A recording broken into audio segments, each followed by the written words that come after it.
¿Cómo están? Bienvenidos y bienvenidas a Futuro 360. Como siempre, traemos lo principal de la ciencia, el futuro y medio ambiente para darles algunas herramientas para navegar en este francamente complejo mundo que nos ha tocado vivir.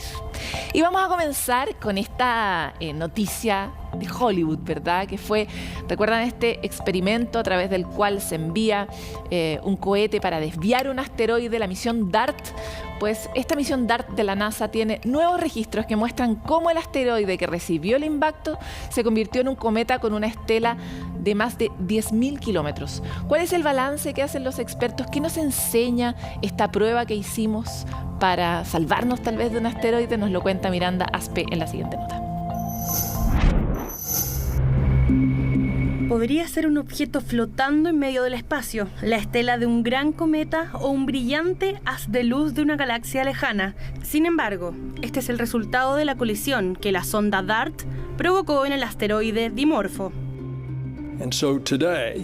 Hoy, la NASA confirma que DART cambió con éxito la trayectoria del asteroide objetivo. Se estima que el destello tiene una longitud de más de 10.000 kilómetros. Estos fueron algunos de los resultados obtenidos tras 2 semanas de análisis por parte de la NASA, en el que el más importante nos dice que el choque logró mover la ubicación del asteroide y modificó su órbita en 32 minutos.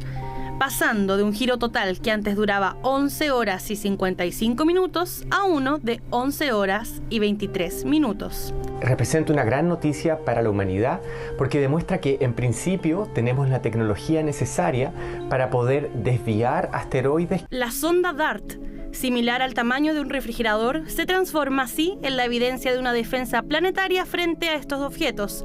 En este caso, el impacto tuvo una velocidad de 6,15 kilómetros por segundo a un asteroide que tiene 160 metros de diámetro. Un asteroide del porte de Dimorphos produce un daño en una ciudad y puede matar a hartos habitantes de una ciudad.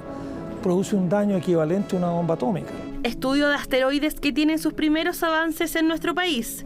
Amira es estudiante de astrofísica de la Universidad de Santiago y fue parte de un equipo que logró descubrir 2021 TK-43, un asteroide que oscila entre las órbitas de Marte y de Júpiter, dentro de nuestro sistema solar. En mi opinión, yo diría que sería probablemente un nombre asociado al universo, pero que represente a nuestro país, entonces esto sería a través de una lengua local. Todavía no se ha determinado el nombre del asteroide que por nosotros fue descubierto.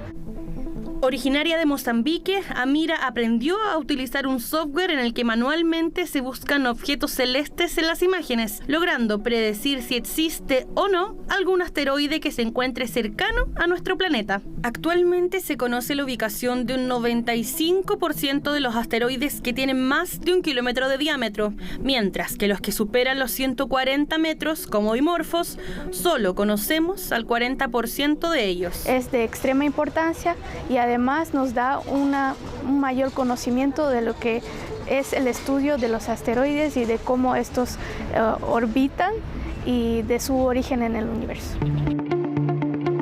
La NASA ahora se dedicará a estudiar la composición de Dimorfo y los posibles efectos en caso de que otro cuerpo lo impacte. Ciencia fuera de nuestro planeta, clave frente a la necesidad de generar alguna defensa. Bueno, buscar fuentes de agua que sean alternativas, desarrollar tecnologías para la detección de fuentes hídricas, descubrir cómo ser más acuciosos con aguas subterráneas y otras son algunas de las recomendaciones que se han dado en un escenario de mucha escasez, de una escasez que además probablemente va a aumentar como uno de los efectos del cambio climático, del crecimiento de las ciudades y de todo lo que ya hemos tratado muy ampliamente en Futuro 360. Y es además uno de los grandes desafíos que establece la ONU para 2030. ¿Cómo hacemos para darle la vuelta y generar que este recurso efectivamente sea sostenible y permita abastecer a la humanidad que lo necesita tanto? Para hablar de esto es que hoy estamos con Estanislao Arana, director académico del Foro de Economía del Agua, quien está en nuestro país participando justamente en la Expo Agua. Este evento aborda este problema, trata de buscarle distintas aristas y por eso queremos agradecer tu presencia aquí en Futuro 360, Estanislao. Muchas gracias, Paloma. Quisiera partir por una pregunta que muchos de nuestros auditores, de nuestros televidentes deben estarse haciendo, que es ¿por qué esto le importa a organizaciones internacionales resolver aquí en Chile? Tú eres español, este foro trabaja a nivel global, tiene también su representación aquí en Chile, pero hay muchas instituciones que están involucradas, el Fondo del Agua Santiago Maipo, el Foro de la Economía del Agua de España. ¿Por qué importa al mundo lo que se hace con el agua en Chile? Bueno, en general importa a todo el mundo el problema del agua, no solamente lo que sucede en Chile. De hecho, este Foro de la Economía del Agua que celebramos junto con la Expo Agua, este congreso, pues no solamente hemos tenido actividad en Chile, sino en España, en México, en otros lugares del mundo.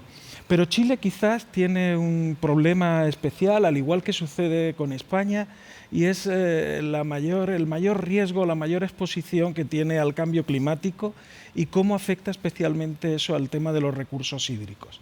Quizá por eso es por lo que también Chile interesa más en el mundo del agua. Al inicio de esta entrevista tú planteabas esta similitud que existe entre España y Chile en relación a la exposición y vulnerabilidad que tenemos en particular en materia de agua. ¿Existe alguna práctica que se haga bien en España o bien en Chile que a ti te parezca relevante traer a la mesa como algo que se tiene que masificar o se tiene que promover más para que tengamos mejores resultados que los que tenemos hasta ahora? Seguramente podemos aprender unos de otros, de eso se trata, ¿no? Con la gobernanza del agua, aprender en cada lugar del mundo podemos encontrar mejores prácticas y esas son las que tenemos que trasladar al resto del mundo.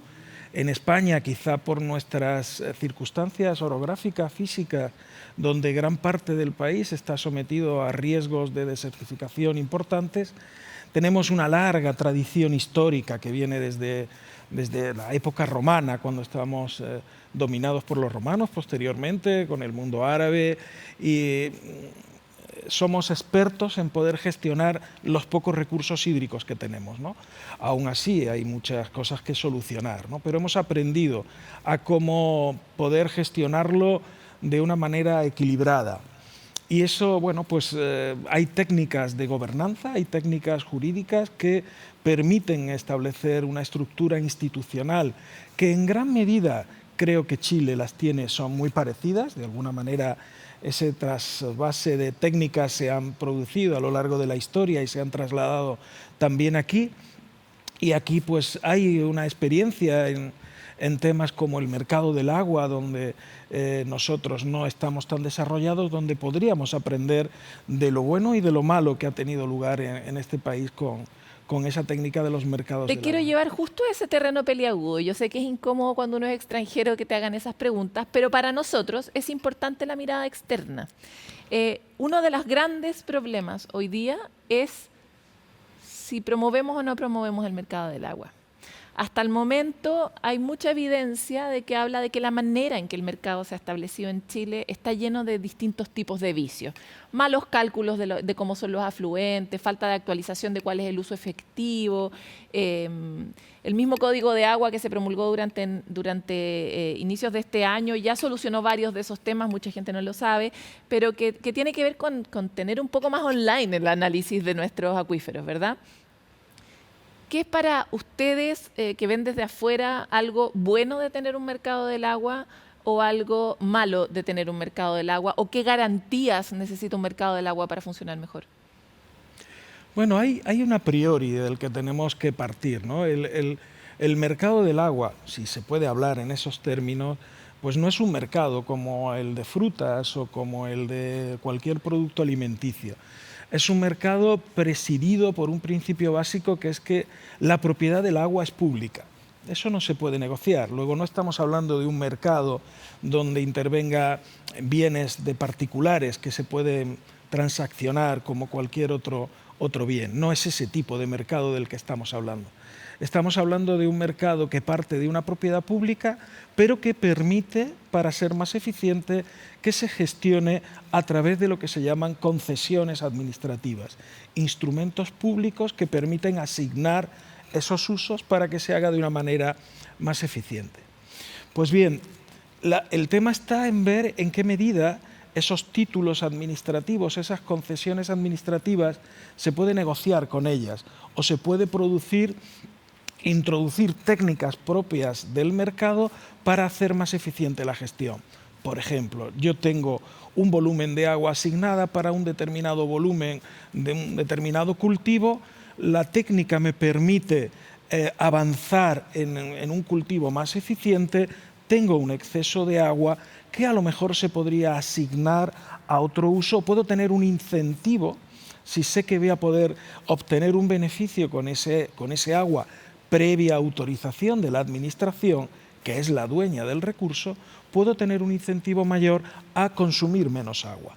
Ese es uno de los efectos positivos que puede producir la introducción de técnicas mercantiles sin perder de vista que la titularidad y el control siempre va a ser público. Ahora, me encantaría ir hacia el lado de la gobernanza, ¿no? Durante la discusión de la propuesta de constitución que fue rechazado, se propuso una gobernanza que integraba a todos. Hoy, mirando hacia atrás, hay muchos que opinan que esa gobernanza tal vez era ineficiente en el sentido de la cantidad de voces que iba a tener o cómo iba a operar. ¿Cuál es el espesor adecuado o recomendable para un sistema de gobernanza? ¿Qué actores no pueden faltar sí o sí? ¿Y de qué manera eso garantiza que no sea ineficiente, pero que se integren todas las visiones? Porque tener a varios actores significa tener varios puntos de vista de algo que habitualmente se ha perdido, ¿no? En el agua no sobra nadie. En el agua tiene que estar todo el mundo presente. El Estado, los consumidores, los usuarios, las organizaciones, los regantes, las organizaciones internacionales. En el agua no sobra nadie, todos tenemos que estar ahí. Pero tenemos que saber cómo articular, tener mecanismos que permitan que todos esos actores funcionen y permitan establecer un sistema eficiente. La cuestión está en cómo trasladar eso a una norma tan compleja como es la Constitución. Tratar de llevar una regulación detallada, bajo mi punto de vista, este es un criterio mío personal, hay otras visiones al respecto. Por eso te entrevistamos a ti. Pues no se puede llevar el agua a la Constitución de una manera detallada. A la Constitución hay que llevar los principios y reglas generales fundamentales sobre las que haya un consenso absoluto en la sociedad. Y hay que dejar que luego sea sobre la base de esos principios objeto de ley lo que corresponde. Efectivamente, esa es mi visión, porque si hacemos una norma, una Constitución demasiado detallada, nos vamos a equivocar, vamos a encontrar con que va a haber posiciones que no se sientan identificadas con esa regulación y no hemos hecho nada. Claro, es importante porque también algo que hablábamos antes de esta entrevista, el agua se termina convirtiendo en una especie de botín político. Lo ocurrió en la propuesta de Constitución y está ocurriendo ahora también en el acuerdo que se está generando, que es como que se tratan de poner garantías sobre cosas que probablemente además van a ser móviles en el futuro, ¿no?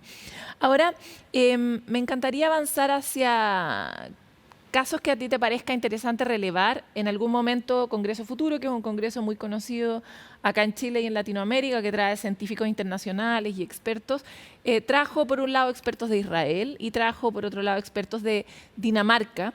Israel muy orientado a la cosa técnica, eficiente del uso del agua, pero Dinamarca más orientado a una cuestión más cultural.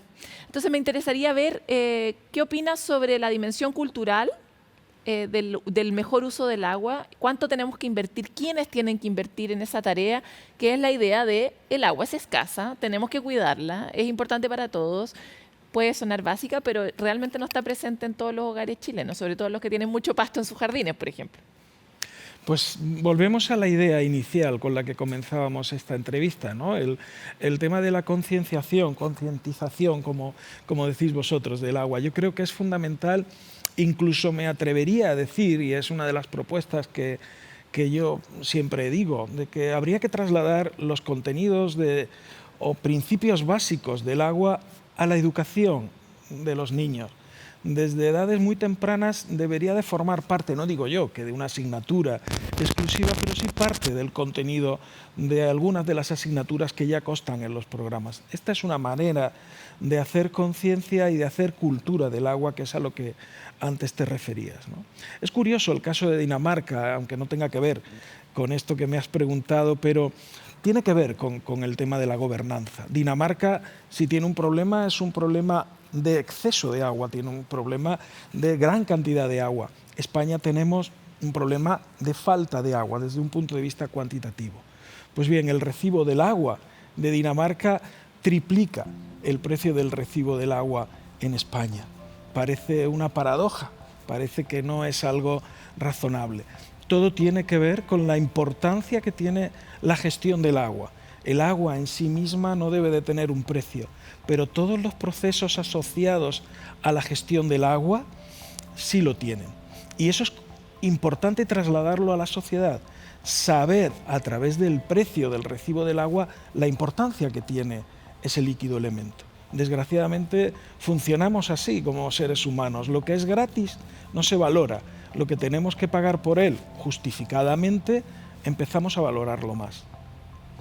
Estanislao, se nos acabó el tiempo, pero quiero agradecer mucho esta conversación profunda, que sea un exitoso encuentro el que tienen por delante, que aprendamos todos de todos, porque pucha que nos falta, como decimos. Muchísimas gracias, Paloma. Nosotros hacemos otra y otra vez una conversación sobre agua porque otra y otra vez la necesitamos. Vamos a estar atentos, por supuesto, de lo que surja de este encuentro y también comunicándoles a ustedes nuevas herramientas o posibilidades que existan para acelerar un poco este tranco que se ha demorado tanto en nuestro país. Comenten ustedes, como dice ahí, con el hashtag Futuro360 y nos encontramos a la vuelta de esta pausa.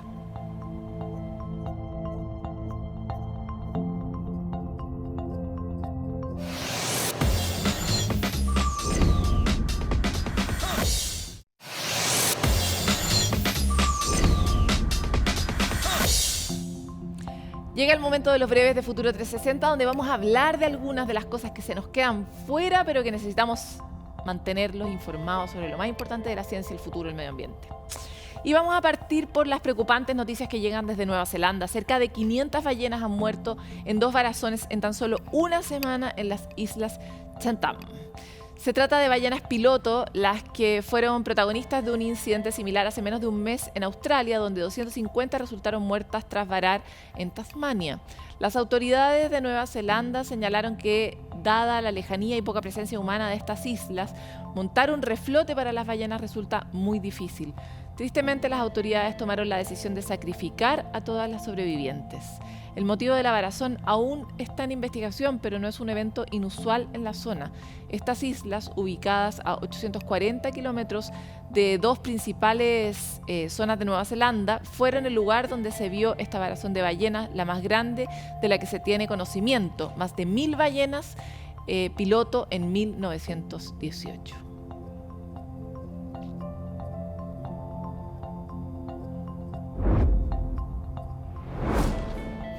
Bueno, y un hito histórico se dio a conocer en la región de Aysén. Más de 1000 fósiles con antigüedades que pueden llegar hasta 150 millones de años fueron descubiertos y recolectados en distintos sectores de la región como parte del programa de fomento productivo de recursos geológicos de la región de Aysén. Según los paleontólogos que trabajaron en estos hallazgos, los especímenes encontrados pertenecen a mamíferos, plantas e invertebrados que tienen un gran valor científico y patrimonial. Además, son muy relevantes a nivel global, ya que muchos de los fósiles son especies nuevas para la ciencia. Actualmente se encuentran en el Museo Regional en periodo de descripción para después ser reconocidos y validados por otros paleontólogos, que es el camino que hace la ciencia para llegar a la certeza de algo nuevo.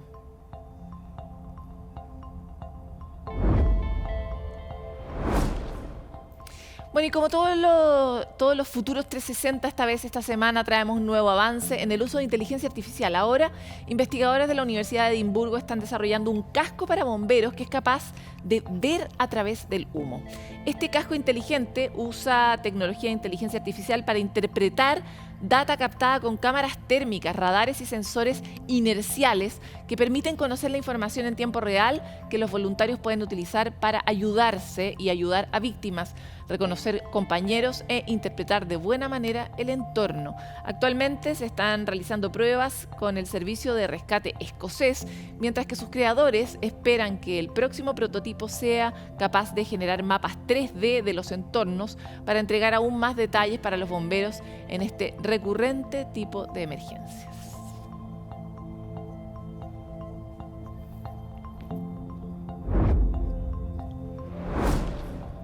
Bueno, y lo que viene es un dolor antiguo de Chile y que no logramos resolver porque una denuncia por aumento ilegal de cuotas pesqueras fue presentada a la Contraloría por Oceana. La ONG argumenta que las cuotas de extracción se hicieron sin la información científica que es requerida, amenazando, por supuesto, gravemente a las especies comunes como la merluza austral, el congrio dorado. Revisamos todos los detalles en este informe de María Jesús Cardemil.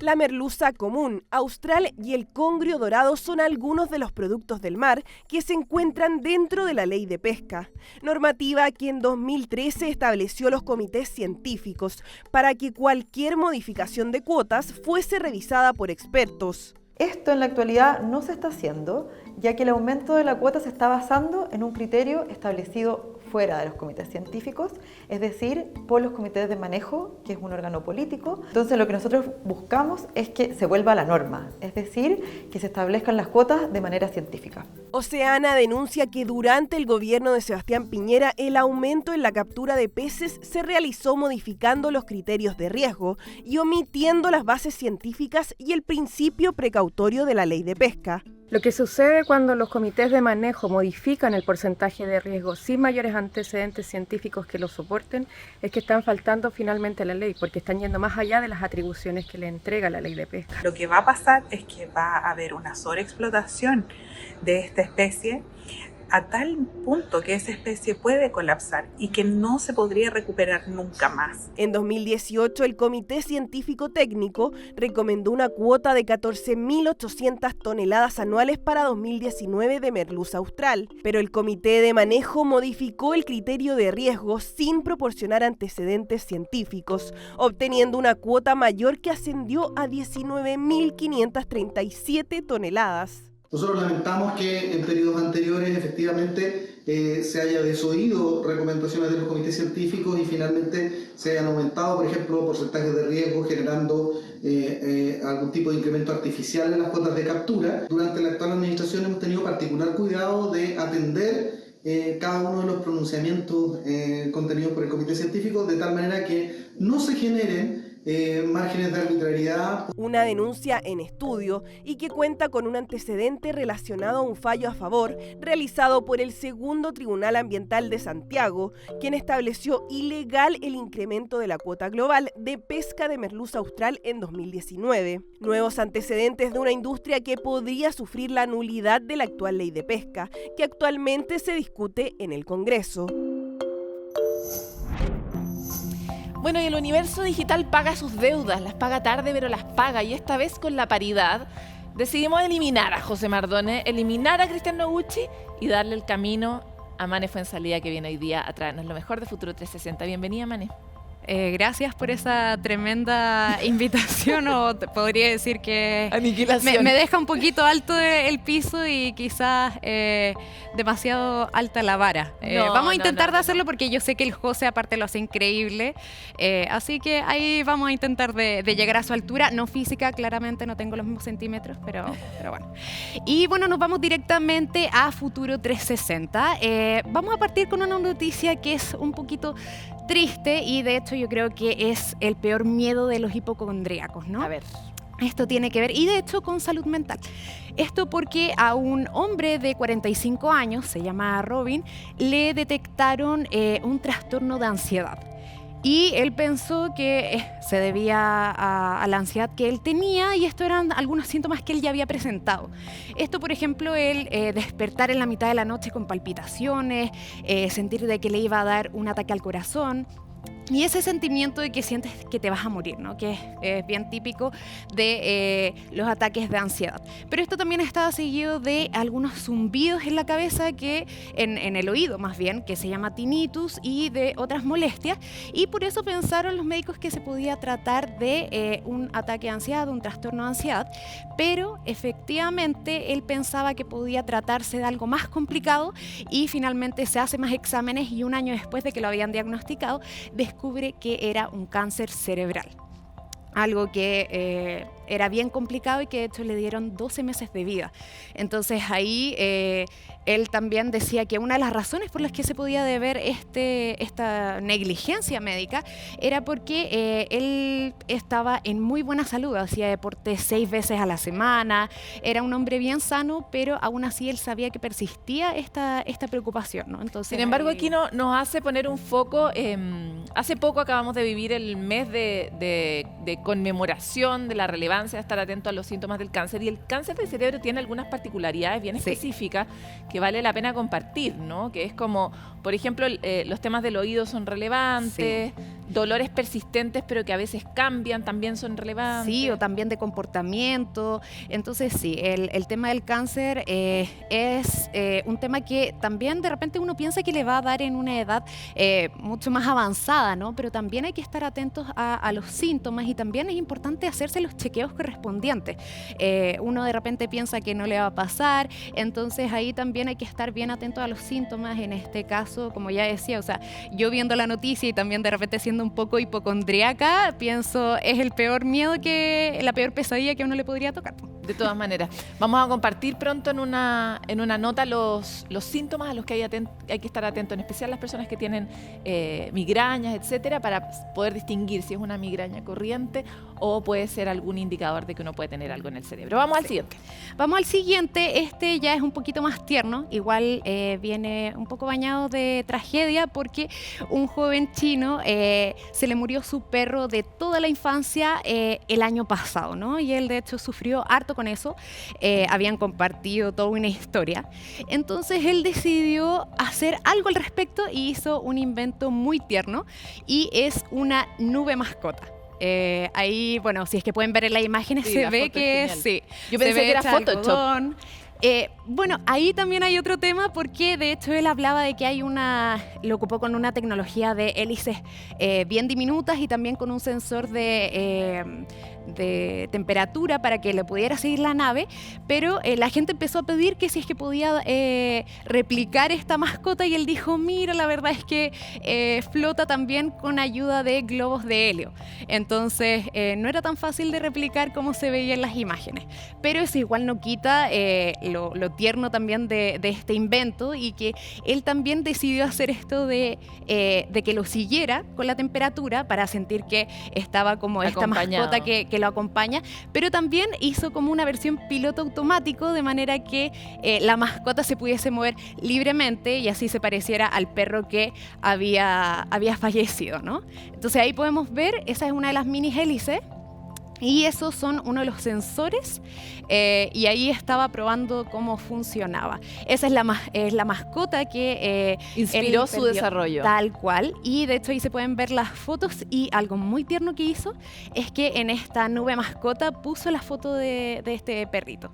Entonces ahí él decía que de hecho hay algo terapéutico en el que algo peludo te siga, ¿no? Es algo que de hecho yo o algo abrazable, ¿no? Exacto, sí.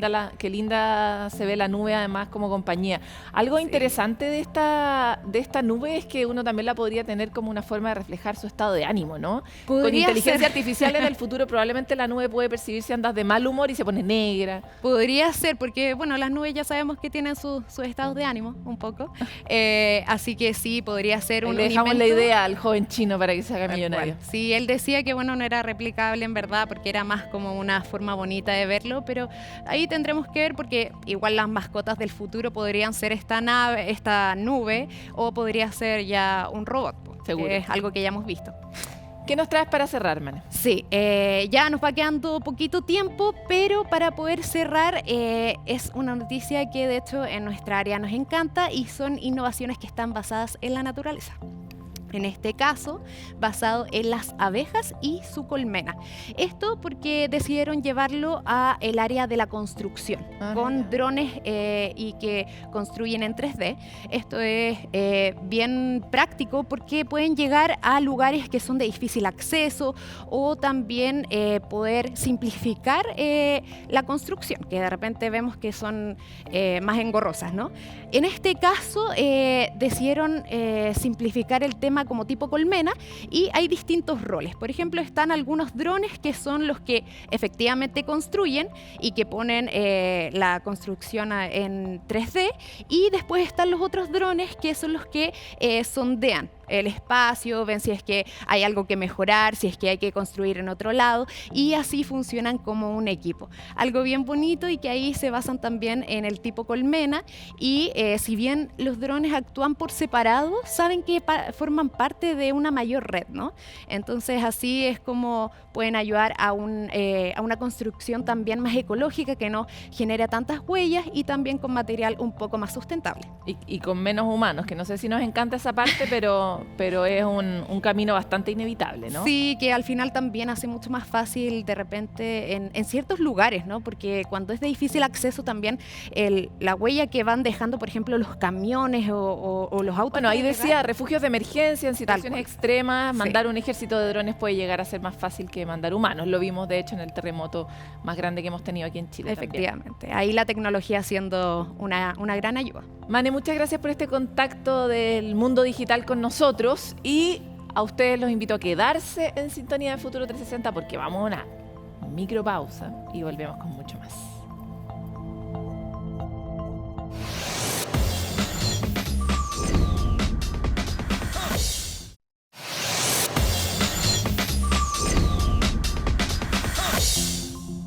Hace poco nos enteramos de cuáles fueron los galardonados por el Premio Nobel en Medicina, Física y Química, pero lo que nos pasa mucho a los humanos es que decimos, oh, mira, qué interesante esto de la partícula, esto del gen. La verdad cuesta mucho comprender por qué ese premio cambia la historia de la medicina, de la física, de la química, y para comprender decidimos tomar una mano amiga, en este caso de Marcela Gatica, doctora en inmunología, académica de la Universidad de La Serena y divulgadora científica, a quien agradecemos mucho por venir a acompañarnos en esta sesión de Futuro 360, Marcela. Oye, muchas gracias por el espacio, buenas tardes, bueno, y más que feliz de poder ayudar a hacer un poquito la bajada de estos temas, así que encantada de estar acá, gracias.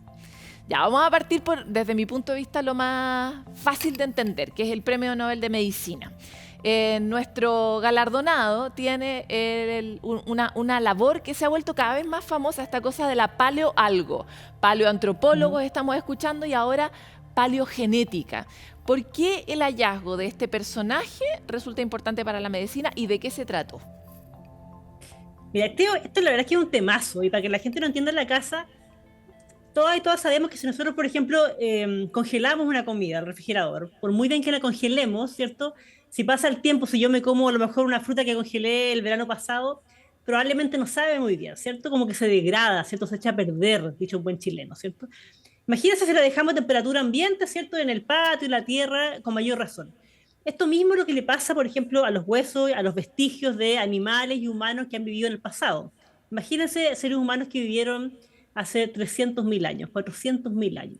Entonces, aquí la innovación que hizo este científico, Svante Pääbo, me perdonan por la pronunciación, lo que él hace es que él desarrolló técnicas, o ha desarrollado técnicas a lo largo de su carrera para poder analizar, ¿cierto? Poder primero encontrar pedacitos de ADN, ¿cierto? De material genético de buena calidad, y para analizarlos en su laboratorio. Pero imagínense, estamos hablando de pedacitos de material genético que están en huesos que han estado ahí enterrados, ¿cierto? Por 300.000 años, 400.000 años. Él específicamente trabajó en huesos que tienen como 40.000 años, pero es una cantidad enorme de tiempo. Entonces, un gran problema en la ciencia siempre ha sido justamente el poder rescatar material de buena calidad para poder analizarlo, material que no se haya echado a perder, que no se haya contaminado con bacterias, otro tipo de muestras, ¿cierto? No se haya degradado. Entonces, la gran contribución que él hace a la ciencia, primero que él fue el primero que pudo analizar material genético de los Neandertal, que son parientes de nosotros, ¿cierto? Que vienen un poquito más atrás. Recordemos que los Homo sapiens, ¿cierto? Nosotros somos Homo sapiens. se sabe que venimos más o menos de hace unos 300.000 años. Los Neandertal como 400.000 años, ya que la historia no es nada, pero a nosotros nos resulta como, ¿cierto? De hecho, lo usamos para decir que alguien es un poco menos evolucionado, decimos que es Neandertal. Es un chiste, ¿verdad? Así es. Lo que pero pasa ahora es que sabemos historia, que igual tenemos algo, gracias a este Nobel, ahora sabemos que igual somos más bien una cruza que homo sapiens puros. De hecho, si uno se hace un análisis genético, te puedes decir tu porcentaje de Neandertal. Tú te puedes hacer hasta poleras con eso hoy día. Así que todas y todos tenemos algo de Neandertal, ya un poquitito. Entonces, si pensamos que los seres humanos más o menos venimos de hace 1.000.000 de años atrás, y los Neandertal como hace 400.000, y nosotros 300.000 Homo sapiens, no es tanta diferencia. Entonces, alcanzamos a tener como un cruce ahí, hay un traspaso de información genética de los Neandertal hacia nosotros y nosotras. Y entonces fue el primero que pudo leer el código genético, entender las bases genéticas de un Neandertal, ¿ya? Y además, la otra innovación grande que hizo él es que él también pudo leer el código genético de otro pariente, que son los homínidos, ¿ya? Ahora, el tema aquí es que los Neandertal parece que vivieron más en lo que se conoce como Eurasia, Europa, Asia, por ejemplo, y los Neandertal vienen más como de África. Pero hubo como una coexistencia, o sea, como que alcanzaron a mezclarse, digámoslo así, y hubo como un traspaso de información genética, o sea, no es como que uno existió, después desapareció y apareció el otro, no, hubo aquí una convivencia por miles de años. Entonces, la gran innovación que hace él es que pudo leer este código, traerlo, y esto nos ha permitido entender una de las grandes preguntas de la humanidad. Ahora, a mí me parece interesante, sobre todo que tú eres inmunóloga, el hecho de que este cruce habría tenido un impacto justamente en nuestra inmunología, ¿no? Fortaleciéndola, entiendo. Así es, de hecho sí, es muy interesante la inmunología, por ejemplo, el cómo reaccionamos ante algunas infecciones que pueden ser más como comillas primitivas, por ejemplo, virus, bacterias, por ejemplo. Imagínense, o sea, desde esa época ya podemos entenderlo. O también algunas cosas que tienen que ver, por ejemplo, con la tolerancia a poder vivir en la altura también, que hay algunos genes muy, muy antiguos que tienen las personas que están en Nepal, por ejemplo, cerca del Everest, digamos, esa zona, para que nos ubiquemos. Entonces, así es de importante, el entender preguntas como de dónde venimos y cómo nos hemos formado como humanidad, y quizás saber hacia dónde vamos también, son las preguntas que nos permite estudiar este tremendo descubrimiento y impronta que ha hecho Svante Pääbo. Oye, y para subirme un poco por el chorro, ahora en la época de la edición genética, uno podría estudiar, por ejemplo, este gen que cuentas de la gente que resiste a altas alturas, que redundante, y extraerlo y ponerlo para que nosotros seamos más adaptativos. Hoy día con la edición genética que uno puede inyectar cosas, ¿sería ese un campo? Mira, ese es un temazo, porque claro, todas estas cosas que estamos conversando ahora, hace un par de años atrás sonaban como ciencia ficción, ¿cierto? Como era de película. Pero recordemos que el año más pasado... realidad.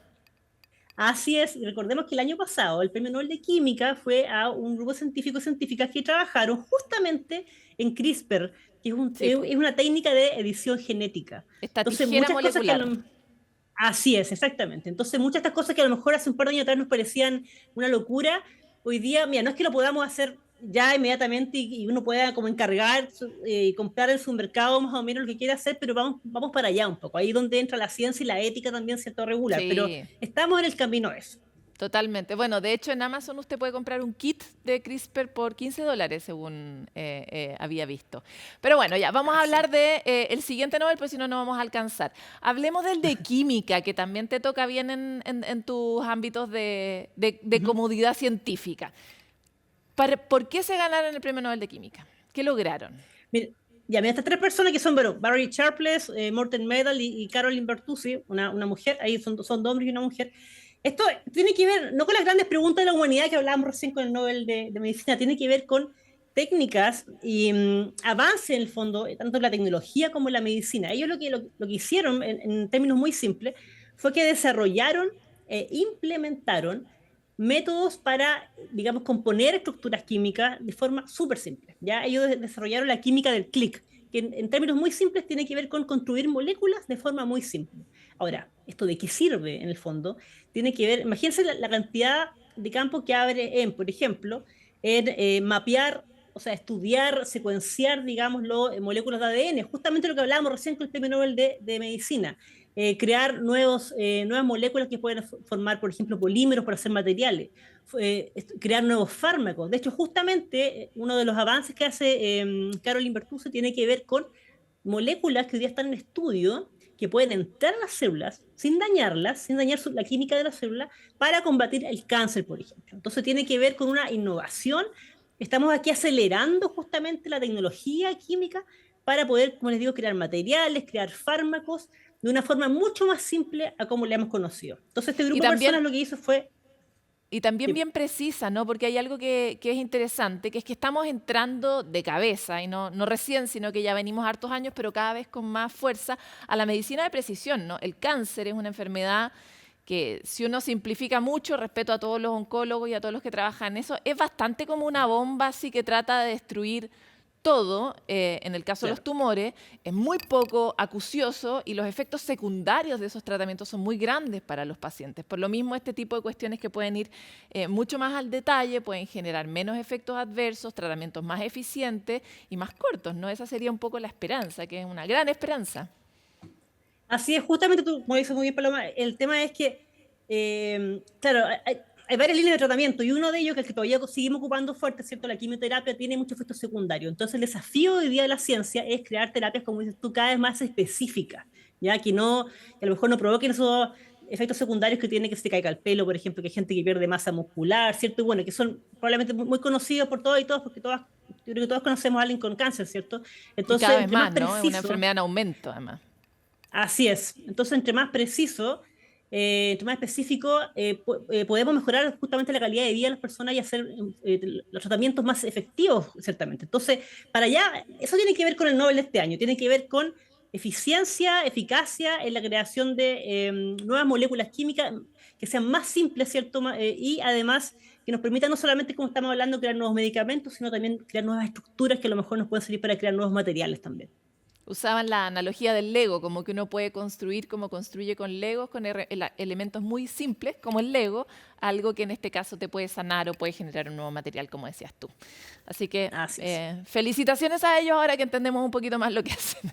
Ahora avancemos hacia el último, que de nuevo nos vamos al cosmos y más allá, que es el Premio Nobel de Física.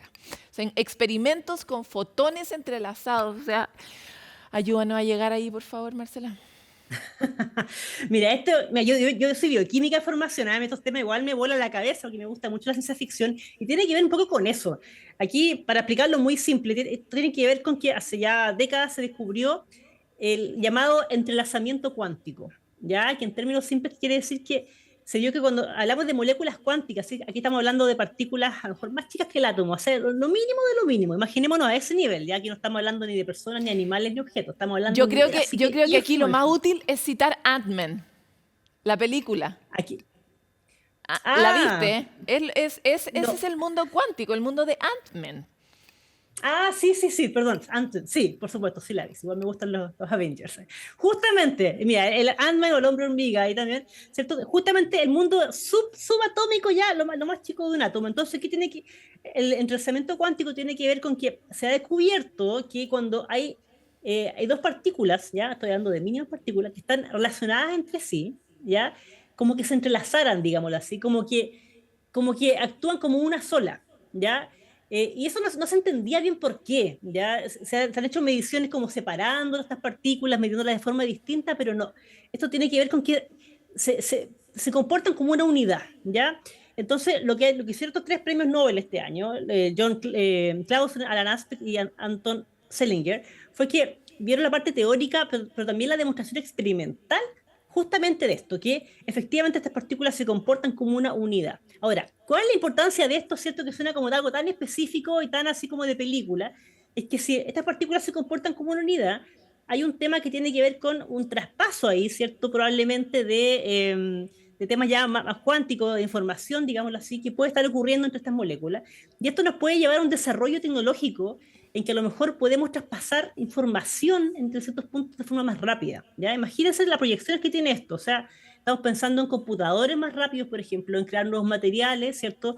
Si tenemos supercomputadores, esto implica mejor medicina, mejor astronomía, mejor ingeniería, y hay una infinidad de mundos que se nos abren justamente con lo que estamos hablando. Entonces, tiene que ver con eso, con partículas a nivel subatómico, muy chiquititas, ¿cierto? Que se comportan como una unidad, ¿cierto? Se traspasan información y esto es la base, ¿cierto? Para dar un salto tecnológico que a lo mejor hoy día ni siquiera imaginamos.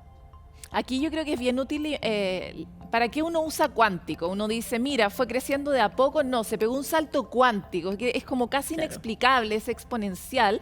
Y aquí algo que me parece muy interesante es que el gran desafío de hoy los supercomputadores es lograr alcanzar esta brecha que los mismos humanos estamos generando de necesidades de mayor procesamiento de información, de mayor tecnología. Ahí todo el desarrollo que se está generando en torno a 5G y que no logramos alcanzar. Necesitamos traspasar una cantidad de información para poder lograr esos sueños que nos estamos planteando y no tenemos la tecnología que se necesita. Estas tecnologías que suenan en chino o en japonés son habilitadoras de ese futuro y eso es lo que importa. Construyeron el primer ladrillo del traspaso cuántico de información del futuro. Probablemente así podríamos sintetizarlo, ¿no? Así, mire, para llevarlo a la práctica, algo muy puntual. Aquí en la región de Coquimbo se está construyendo un megatelescopio que es el LSCT, que va a mapear literalmente todo el cielo que se ve acá, ¿ya? Y uno de los grandes desafíos de esto es que por noche va a generar una cantidad de datos. Imagínate la cantidad de datos en imágenes que va a generar, enorme, ¿ya? Y uno de los grandes desafíos justamente es cómo se procesa esa cantidad de información y cómo se manda al resto del mundo para su análisis.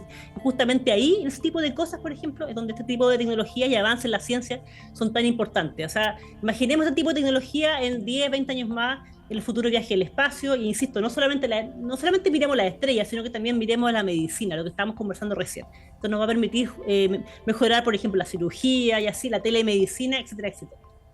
Totalmente, y la toma de decisiones, porque aumentar el traspaso de información también te permite tomar decisiones más oportunas. Marcela, te dimos una tarea terrible, que es como, explícanos los 3 Nobel en poco tiempo, por favor, sencillo. Y lo lograste muy bien. Muchas gracias por estar en Futuro 360. Te vamos a seguir invitando para que nos ayude en los momentos complicados. Encantada, para eso estamos. Un gusto. Muchas gracias. ¿No van a decir que no cumplimos con la expectativa? Porque yo encuentro que estaba dificilísimo. Y en términos generales usted ya puede contestar una conversación del domingo en el asado vegano, ¿verdad? Nosotros tratamos siempre de llevar allá al conocimiento, iluminar los espacios que todos tenemos oscuros, para entender también el valor y el aporte súper específico que hace la ciencia. Lo podemos ver aquí en manifestaciones muy concretas de cómo estas investigaciones impactan nuestra vida en el presente y la van a impactar sin duda a futuro.